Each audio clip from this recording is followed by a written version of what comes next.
In the world of professional wrestling, few names evoke as much passion, both love and hate, as Shawn Michaels. The Heartbreak Kid was one of the most electrifying performers of the 1990s, a man whose in-ring brilliance was matched only by his reputation as one of the most divisive figures backstage. But why was Shawn Michaels so hated? Why did he earn a reputation as wrestling's villain behind the curtain? This is the story of how Shawn Michaels became the most hated man in wrestling during the 90s, and why, despite it all, he's still considered one of the greatest of all time.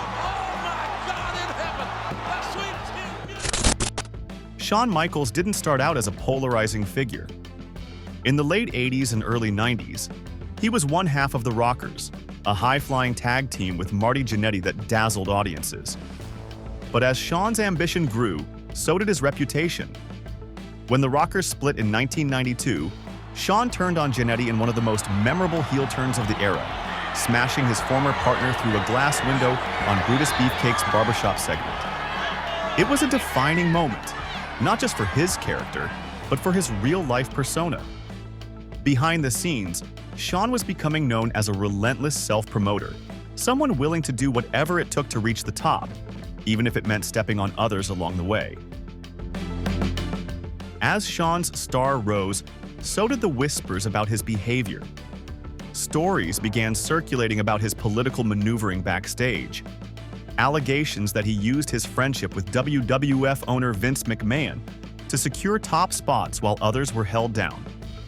Bret Hart, one of the company's biggest stars at the time, would later claim that Shawn manipulated situations to keep himself in the main event. Other wrestlers accused him of being difficult to work with, refusing to lose matches cleanly, or putting his own interests above the business.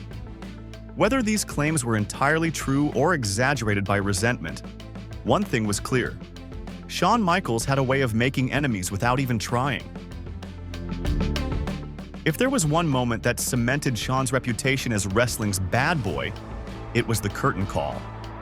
In 1996, at Madison Square Garden, Shawn and his real-life friends Kevin Nash and Scott Hall, who were leaving WWF for WCW, broke character in an emotional farewell.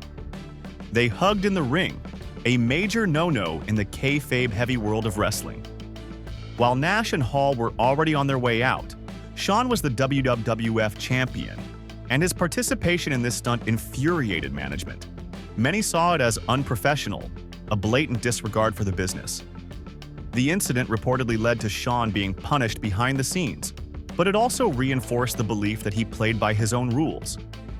But nothing compares to the night that would define Shawn's career and his reputation forever: the Montreal Screwjob. In 1997, Bret Hart, who was leaving WWF for WCW, refused to lose the WWF Championship to Shawn in his home country of Canada. What followed was one of the most infamous moments in wrestling history. Vince McMahon ordered the bell to be rung prematurely, screwing Bret out of the title without his consent. Whether Shawn was just following orders or an active participant in the betrayal depends on who you ask, but one thing was undeniable. While Shawn was publicly embraced as the leader of D-Generation X, a rebellious faction that thrived on chaos, his real-life behavior only fueled the fire. Stories of his hard-partying ways, his clashes with other wrestlers, and his diva-like demands backstage painted a picture of a man who had let fame go to his head. Even those who respected his talent often found him difficult to work with. His battles with addiction and his unpredictable mood swings made him a polarizing figure, someone who could deliver a 5-star match one night and create backstage turmoil the next.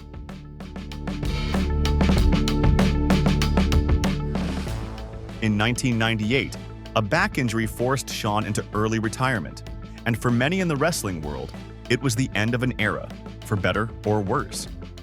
But what's fascinating about Shawn's story is the second act. After years away, he returned in 2002 a changed man. Clean from addiction, humbled by his experiences, and with a newfound faith, the new Shawn Michaels was almost universally respected.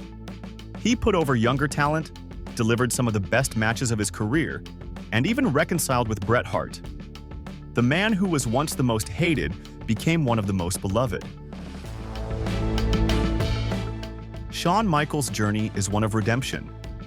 The same passion that made him a villain in the 90s, his relentless Shawn Michaels left an undeniable mark on the industry.